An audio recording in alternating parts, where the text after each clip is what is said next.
नमस्कार, good morning. तर आज आहे आमच्याकडे हिरवटची पूजा. हिरवटची पूजा म्हणजे तर मराठवाड्यामध्ये खास करून ही केली जाते. तर वेगवेगळ्या हिरव्या पालेभाज्या, मिक्स डाळी अशी पूजेसाठी नैवेद्य बनवलं जातं. परंपरेनुसार साधारणपणे आषाढातील पाऊस, शेती, निसर्गाची वाढ, धान्याची भरभराट आणि घरात सुख समृद्धी यासाठी ही पूजा केली जाते. महाराष्ट्रात काही भागात स्थानिक परंपरेनुसार वेगवेगळी नावं सुद्धा दिलेली आहेत.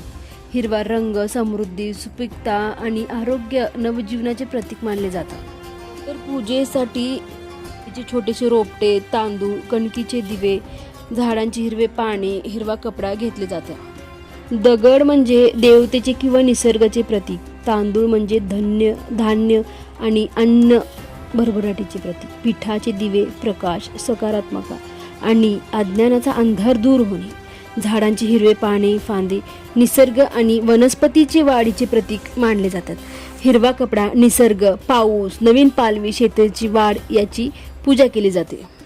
तर याला म्हणतात हिरवट. तर तुमच्याकडे ही हिरवटची पूजा करतात का? नक्कीच मलाही सांगा. धन्यवाद.